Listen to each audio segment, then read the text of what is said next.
दोस्तों, आज के इस वीडियो में हम आपको समस्त दुखों को हर लेने वाले एक ऐसे व्रत की कथा सुनाने जा रहे हैं जिसके व्रत से हमारे जीवन में आने वाले सारे संकट टल जाते हैं और अगर जिंदगी में कोई समस्या चल रही है तो वह समस्या भी दूर हो जाती है। तो आइए सुनते हैं हम माता संतोषी की व्रत कथा। यह कथा वह करुण और मार्मिक कथा है जिसको जितनी बार सुना जाए उतनी बार ही ये नई लगती है और हमारा हृदय करुणा से भर उठता है। बहुत समय पहले की बात है। एक गांव में एक बुढ़िया रहती थी। उस बुढ़िया माई के 7 बेटे थे। उसके 6 बड़े बेटे कमाने वाले थे, लेकिन उसका जो छोटा बेटा था वह बहुत निकम्मा था। बुढ़िया माँ 6 पुत्रों को बहुत प्यार करती थी और 6 पुत्रों का झूठा 7वें पुत्र को दे देती थी। 7वां पुत्र एक दिन अपनी पत्नी से बोला, देखो मेरी माता मुझ पर कितना प्रेम करती है, वह मुझसे बहुत प्यार करती है, कितना अच्छा भोजन मुझे खिलाती है। तब उसकी पत्नी बोली, क्यों नहीं, सबका बचा हुआ झूठा भोजन तुम्हें खिलाती है। तब वह बोला, तुम मेरी माँ से इतना चिढ़ती क्यों हो, मेरी माँ मुझसे बेहद प्यार करती है। तो उसकी पत्नी बोलती है, जब आपके 6 भाई खाना खा लेते हैं, भोजन ग्रहण कर लेते हैं, तो उनका बचा हुआ झूठन वह आपको एक थाली में परोस कर दे देती है। तब वह बोला, जब तक आंखों से नहीं देखूंगा मान नहीं सकता। पत्नी ने हंसकर कहा, स्वामी जब देख लोगे तब तो मानोगे। कुछ दिन बाद एक बड़ा त्योहार आया। घर में 7 प्रकार के भोजन और चूरमा के लड्डू बने थे। वह पत्नी की बात को जांचने के लिए और परखने के लिए सिर दर्द का बहाना बनाकर एक पतला कपड़ा सिर पर ओढ़कर रसोई घर में जाकर सो गया और कपड़े में से सब देखता रहा। 6 भाई भोजन करने आए। उसने देखा माँ ने उनके लिए सुंदर सुंदर आसन बिछाए, 7 प्रकार की रसोई परोसी और आग्रह कर करके उन्हें भोजन कराती रही। वह देखता रहा। 6 भाई भोजन करके जब उठ गए तब उसकी माँ ने उन भाइयों की थालियों में से लड्डुओं के टुकड़ों को उठाया और एक लड्डू बनाया। झूठन साफ करके माँ ने उसे पुकारा, बेटा उठ उठ, देख तेरे भाइयों ने भोजन कर लिया है, अब तू भी उठ जा और भोजन कर ले। तब वह बेटा उठा और उसने कहा, माँ मुझे भोजन नहीं करना है, मुझे भूख नहीं है और मैं अब परदेश जा रहा हूँ। माँ ने ताना मारते हुए कहा, कल जाता हो आज ही चला जा। तब वह बोला, हाँ हाँ माँ जा रहा हूँ और आज ही जा रहा हूँ। यह कहकर वह घर से निकल जाता है। चलते समय उसे उसकी पत्नी की याद आती है। वह गौशाला में कंडे थाप रही थी। वहां जाकर वह बोला, प्रिय मैं परदेश कमाने के लिए जा रहा हूँ, तुम अपनी और अपने मेरे घर वालों का ध्यान रखना। तब उसकी पत्नी बोल रही है कि स्वामी आप जा रहे हैं, लेकिन मुझे अपनी कोई निशानी तो देते जाइए जिसके सहारे मैं आपके आने की प्रतीक्षा करती रहूं। मेरा यहाँ जीने के लिए और अपने आप को खुश रखने के लिए कुछ भी नहीं है, इसलिए आप मुझे अपनी कोई विशेष निशानी देकर जाइए। तब वह बोला, मेरे पास तो कुछ नहीं है, यह अंगूठी है, सो ले लो और अब तुम भी मुझे अपनी कोई निशानी दे दो। तब वह बोली, स्वामी मेरे पास क्या है, मेरे पास तो ये गोबर भरा हाथ है। यह कहकर पत्नी ने उसकी पीठ पर गोबर के हाथ की थाप मार दी। यह कहकर दोनों पति पत्नी ने एक दूसरे से अलविदा लिया। वह चल दिया। चलते चलते दूर देश में पहुंचा। वहां एक साहूकार की दुकान थी। वहां जाकर बोला, सेठ जी मुझे नौकरी पर रख लो। साहूकार की नौकर की सख्त जरूरत थी। साहूकार ने कहा, हाँ मुझे नौकर की तो जरूरत है, लेकिन मैं काम देखकर ही तुम्हारी तनख्वाह फिक्स करूंगा। उसने कहा, सेठ जी जैसा आप ठीक समझे। उसने साहूकार के यहाँ पर नौकरी मिल गई। वह वहाँ दिन रात काम करने लगा। कुछ दिन में दुकान का लेन देन, हिसाब किताब, ग्राहकों को माल बेचना, सारा काम करने लगा। साहूकार के 7-8 नौकर और थे। वे सब यह सारा काम देखकर चक्कर खाने लगे। वह उससे चिढ़ने लगे कि कल का आया हुआ इसने सब कुछ काम संभाल लिया है। लेकिन बुढ़िया माई का 7वां बेटा अपनी लगन, परिश्रम और ईमानदारी से उसने सभी को पीछे छोड़ दिया। उसे अपने किए का फल मिला। सेठ ने भी उसका काम देखा और 3 महीने में ही उसे मुनाफे में साझीदार बना लिया। परिश्रम करते करते 12 वर्ष में ही वह नगर का नामी सेठ बन गया और सेठ अपना सारा कारोबार उस पर छोड़कर बाहर चला गया। इधर उसकी पत्नी पर क्या बीती वह सुनिए। सास ससुर उसे दुख देने लगे, उसे ताने मारने लगे क्योंकि उसका पति वहां नहीं था। गृहस्थी का काम करवाकर उसे लकड़ी लेने जंगल में भेजते। इस बीच घर की रोटियों के आटे से जो भूसी निकलती उससे रोटी बनाकर रख दी जाती और फूटे नारियल की नारेली में पानी दिया जाता। इसके अलावा उसे भोजन करने के नाम पर कुछ भी नहीं दिया जाता। इस तरह वह बहुत कमजोर हो गई, दीन और दुखी हो गई। दिन बीतते जा रहे थे। एक दिन वह जब जंगल में लकड़ी लेने जा रही थी, तब उसे रास्ते में कुछ स्त्रियां संतोषी माता का व्रत करती हुई दिखाई दी। वह वहां खड़ी होकर पूछने लगी, बहनों, यह तुम किस देवता का व्रत करती हो? इसके करने से क्या फल होता है? इस व्रत को करने की क्या विधि है? यदि तुम अपने इस व्रत का विधान मुझे समझाकर कहोगी तो मैं तुम्हारा बड़ा एहसान मानूंगी। उनमें से एक स्त्री बोली, सुनो बहन, यह संतोषी माता का व्रत है। इसको करने से निर्धनता, दरिद्रता का नाश होता है, लक्ष्मी आती है, मन की चिंताएं दूर होती है, मन की प्रसन्नता और शांति मिलती है, निपुति को पुत्र मिलता है, प्रीतम बाहर गया हो तो वह शीघ्र लौट आता है, कुंवारी कन्या को मन पसंद वर मिलता है, चलता मुकदमा खत्म हो जाता है, कलह क्लेश की निवृत्ति हो जाती है और मुख पर शांति होती है, घर में धन जमा हो जाता है, धन जायदाद का लाभ होता है और मन में जो भी इच्छा हो, कामना हो, वह संतोषी माता की कृपा से पूरी हो जाती है। इसमें कोई संदेह नहीं। वह पूछने लगी, यह व्रत कैसे किया जाता है? यह भी कृपा करके आप मुझे बता दीजिए। वह स्त्री कहने लगी, बिना परेशानी, श्रद्धा और प्रेम से जितना भी बन सके प्रसाद लेना, 5.25 पैसे से 5.25 आने तथा इससे भी ज्यादा शक्ति और भक्ति के अनुसार गुड़ और चना लेना। हर शुक्रवार को निराहार रहकर कथा कहना, सुनना, इसके ओम बीज कम नहीं टूटे। लगातार नियम पालन के करना। सुनने वाला कोई न मिले तो घी का दीपक जलाकर उसके आगे जल के पात्र को रख कथा कहना, परंतु नियम नहीं टूटना चाहिए जब तक कार्य सिद्ध न हो। नियम पालन करना और कार्य सिद्धि हो जाने पर व्रत का उद्यापन करना। 3 मास में माता पूरा फल प्रदान करती है। यदि किसी के ग्रह खोटे भी हों तो माता 1 वर्ष में अवश्य उनको अनुकूल कर देती है। कार्य सिद्ध होने पर ही उद्यापन करना चाहिए, बीच में नहीं। उद्यापन में 2.5 सेर आटे का खाजा तथा इसी अनुसार खीर तथा चने का साग बनाना। 8 बच्चों को भोजन कराना, जहां तक मिले देवर जेठ भाई बंधु कुटुंब के लड़के लेना, न मिले तो रिश्तेदारों और पड़ोसियों के लड़के ले बुलाना। उन्हें भोजन करा यथाशक्ति दक्षिणा देना। माता का नियम पूरा करना। ध्यान रखना उस दिन घर में कोई खटाई न खाए। यह सुन वह वहां से चल दी। रास्ते में लकड़ी के बोझ को बेच दिया और उन पैसों में गुड़ चना ले माता के व्रत की तैयारी करने लगी। रास्ते में संतोषी माता के मंदिर में जा माता के चरणों में लौटने लगी। विनती करने लगी, माँ, मैं दीन हूँ, निपट हूँ, मूर्ख हूँ, व्रत के कुछ भी नियम नहीं जानती। मैं बहुत दुखी हूँ माता, मेरा दुख दूर कर, मैं तेरी शरण में हूँ। माता को दया आई। एक शुक्रवार बीता कि दूसरे शुक्रवार को ही उसके पति का पत्र आया और तीसरे शुक्रवार को उसका भेजा हुआ पैसा आ पहुंचा। यह देखकर जेठानी मुंह सिकोड़ने लगी।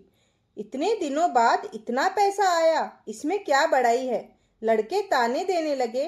काकी के पास अब पत्र आने लगे, रुपया आने लगा। अब तो काकी की खातिर बढ़ेगी, अब तो काकी बुलाने से भी नहीं बोलेगी।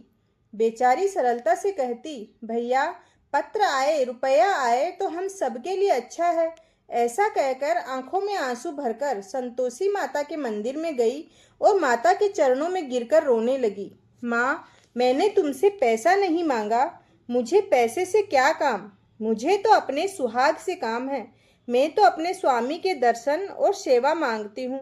तब माता ने प्रसन्न होकर कहा, जा बेटी, तेरा स्वामी जल्दी ही आएगा।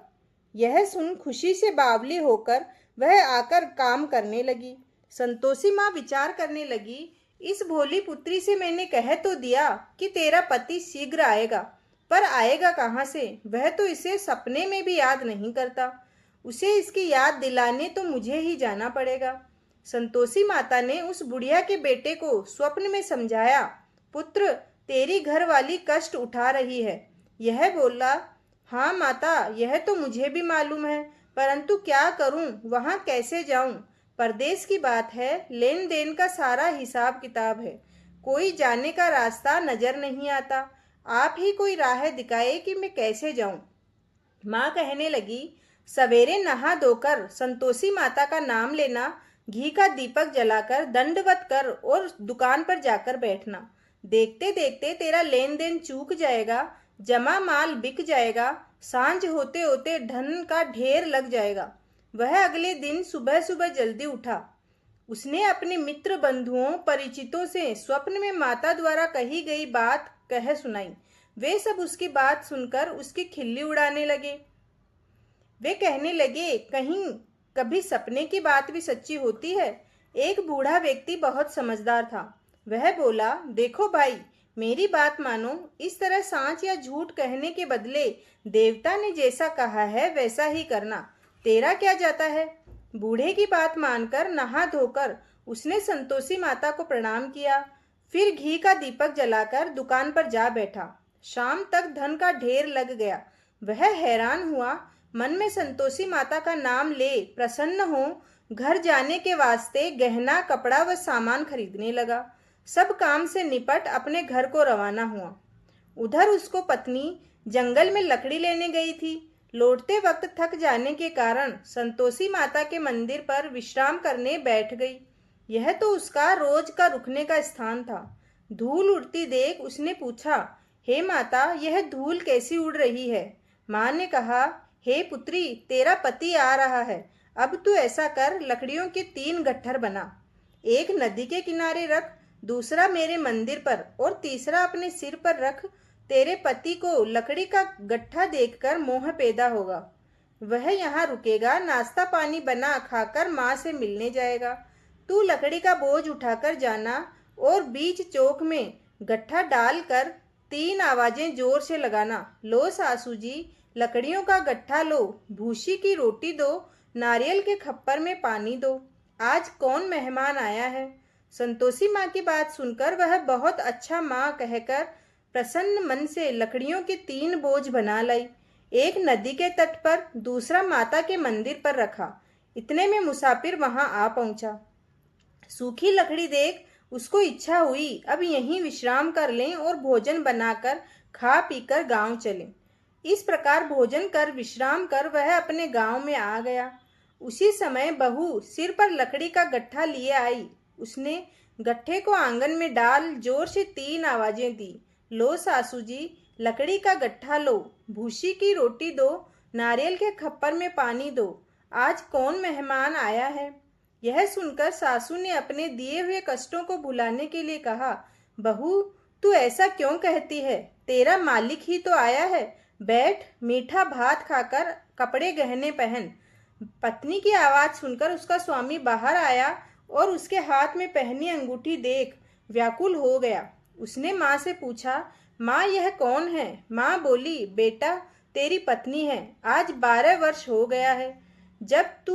जब से तू गया है तब से सारे गांव में जानवर की तरह भटकती फिरती है। काम काज कुछ करती नहीं, 4 समय आकर खा जाती है। अब मुझे देखकर भूसी की रोटी और नारियल के खपरे में पानी मांगती है।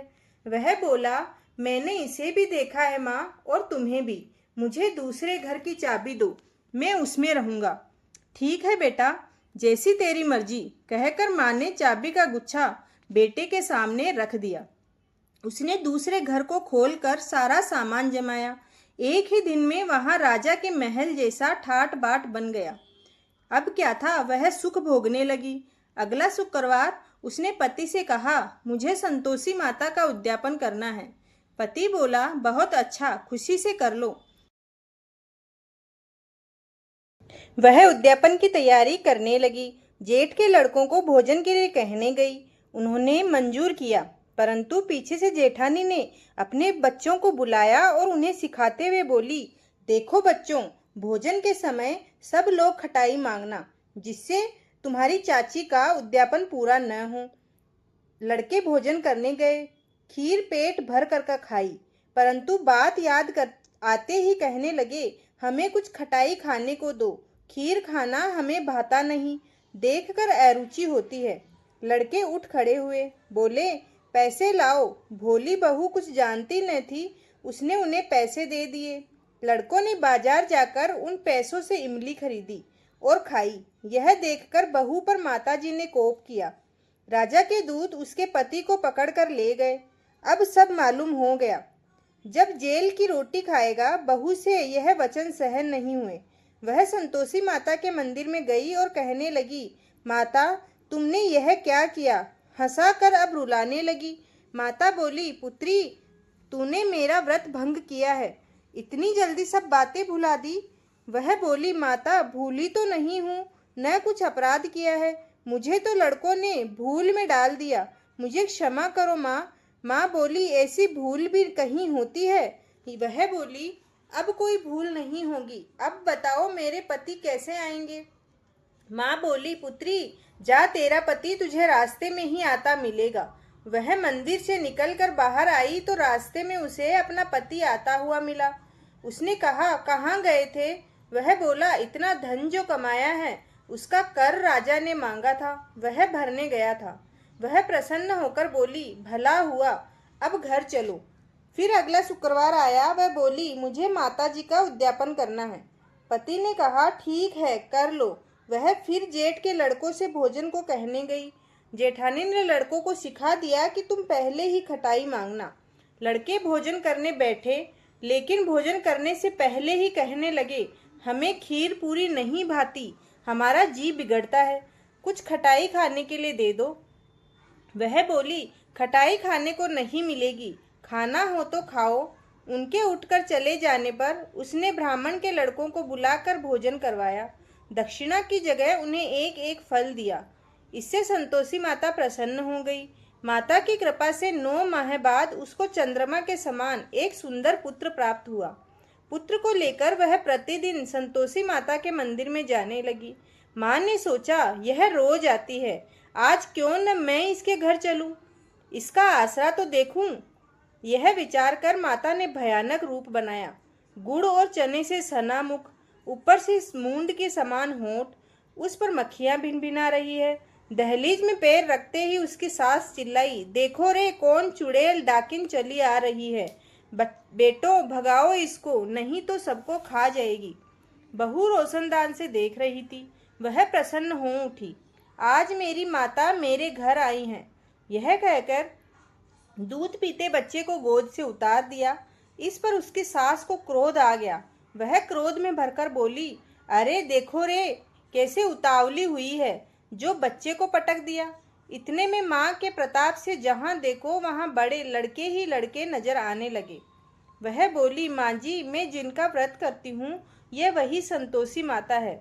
इतना कहे उसने झट से घर के सारे किवाड़ खोल दिए। सबने माता के चरण पकड़ लिए और विनती कर कहने लगे, हे माता, हम मूर्ख हैं, अज्ञानी हैं, तुम्हारे व्रत की विधि हम नहीं जानते हैं। तुम्हारा व्रत भंग कर हमने बड़ा अपराध किया है। हे माता, आप हमारे अपराध को क्षमा करो। इस प्रकार बार बार कहने पर संतोषी माता प्रसन्न हुई। इसके बाद उसकी सास कहने लगी, हे संतोषी माता, आपने बहू को जैसा फल दिया वैसा सबको देना। जो ये कथा सुने पढ़े उसका सबका मनोरथ पूर्ण करो।